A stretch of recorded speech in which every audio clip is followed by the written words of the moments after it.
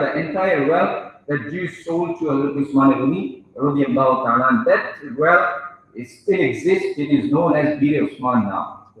Then it was known as Bir Roma, but now it is known as Bir Usman, and this is one of the greatest generosity which we see in the life, that we see in the life of Usman Ghani radiyallahu ta'ala. Sahaba says that he bought this well for approximately 20,000 dirham. Okay, we can imagine at that time the coins used to be the golden.